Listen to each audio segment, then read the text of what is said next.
Okay. So now, real quick, let me introduce you, okay? Sure. Okay. Welcome to In Exile Archives. This is the first episode where I'm interviewing Liz Harris. And in this episode, she's telling me the difference between Arizonans and Georgia and why that is going to be crucial in the Maricopa recount. Good times, nothing I won't put on trial, and that's why I'm in exile. This is Doug TenNapel in Exile. I have the exciting Miss Liz Harris, who is just great. I just think you're so kind and so wonderful and such a hard worker and a great patriot that I hope and I wanted to get the big Maricopa audit update and give them a little more information about you. So go ahead. Where are we at with the whole hoedown? So really fast, I did run for political office. I lost by a little bit over 1,000 votes. And in no way, shape, or form am I doing this to try to say, hey, I won. That's not my objective at all. But I started out looking for dead voters, which I think a lot of people did.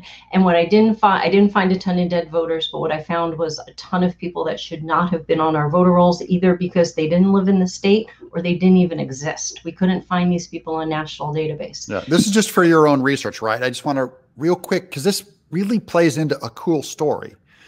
Because you're a loser. You lost an election, right? This was for state representative.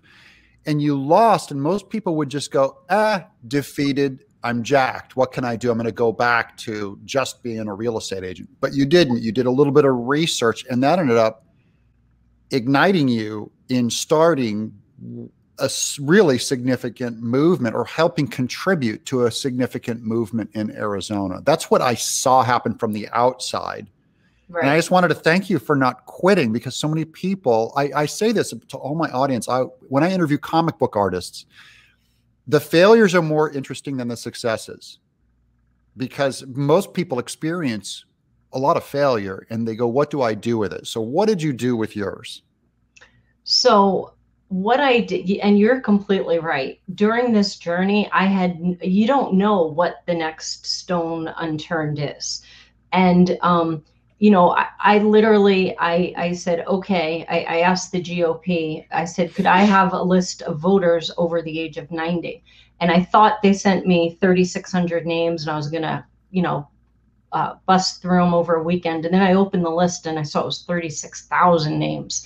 And, 36,000 to over the age of 90, it's a lot, but it's possible. And then all of a sudden I had all these people say, hey, we want to help you, Liz. And they all jumped in and they all helped me. And next thing I know, I had over 100 people just looking up people who were over the age of 90 to find out if they were alive or dead. Because you initially thought there would be a lot of people who were registered. So you looked for an age that would have a high mortality rate and you wanted to go and check and see if they were, okay, I just wanted to get back in that. Okay, go ahead. And and real quick, does not being a realtor who just hoofs it all day and often doesn't have results, didn't that help you also with your ability to process addresses and look them up and get around and not give up? Yes, I think it definitely helps, but I just want to make it known I didn't use the realtor tools because, yeah. I'm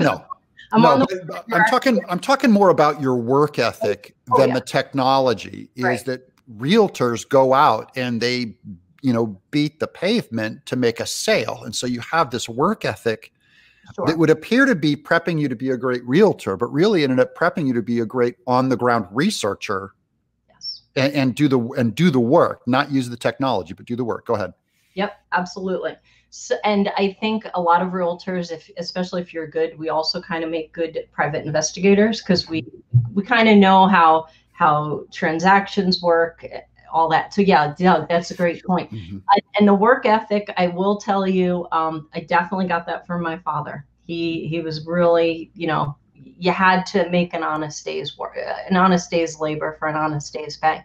Okay, so getting back to the whole dead voter thing, it's not the dead voters that are the issue in Arizona. It's all of these, what Bobby Piton later coined as these phantom sleeper voters that we can't find, existence of them. So then what that led to is us actually going out and canvassing homes.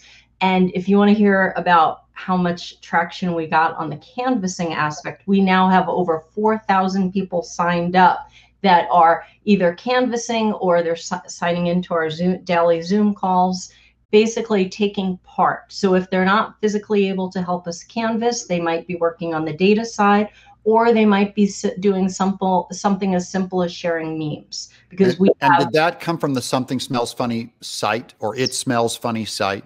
Itsmellsfunny.com, yeah. Itsmellsfunny.com is where people signed up. I just want to say that you opened up a simple website. You had, if you want to help canvas, they could sign up. And when I last heard, it was 3,000. So now it's 4,000 people in Arizona signed up. I just think, and if you're in Arizona, itsmellsfunny.com. If you're outside of Arizona, you can do your own research on crimeofthecentury2020.com, right? crimeofthecentury2020.com. I'll put those links down in the description for people that want to find it. Okay. But real quick, because to me, what's weird is this is another weird miracle thing where all these freak accidents happen, right? You find Bobby Piton. You're a realtor that canvasses. You yourself ran, which made you be interested in looking up the dead voters, and you found that it wasn't dead voters, it was phantom voters or whatever. Another weird thing, though, about Arizona is there's something unique about the Arizona conservative that is different than, say, a Georgia conservative. Because you guys went completely nuts on that state board, something that would be normally like a little backwater, tiny, no one knows about it thing. And I learned about it through Scottsdale Studios. Just the voters erupted and just emailed and called and emailed and called in a way that Georgia does not. Right. So what is it about Arizona, the conservatives there, that's different?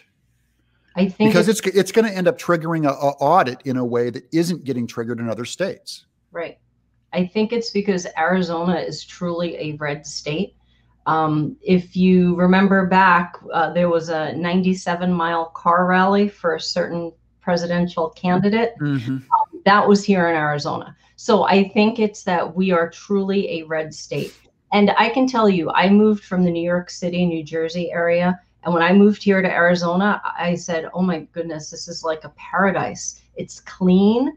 Even though they said, you know, Phoenix had smog and the air is better. You know, at the end of the day, New York City, I used to touch my hair and I could feel the grime. Here in Arizona, I don't. We have the weather. We have low property taxes.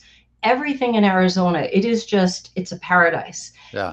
And the reason I bring that up is because I've been to Georgia many times. I can't say that about Georgia. I think we have such a great respect for the great state of Arizona, and we want to keep Arizona as, you know, as conservative as possible, because the reason we have the quality of life here is not because liberals are basically moving in droves, even though that might be happening, but it's the conservative principles that keep your property values up, that basically keep a really nice living environment, safety, security, good schools, all that great stuff. Arizona has historically had that. I'm working hard on these episodes as fast as I can. Part 2 will come out tomorrow. In the meanwhile, please like, subscribe, and comment below. Share this link all around the internet. This is super important information that could just save the country. I'm Doug TenNapel in exile.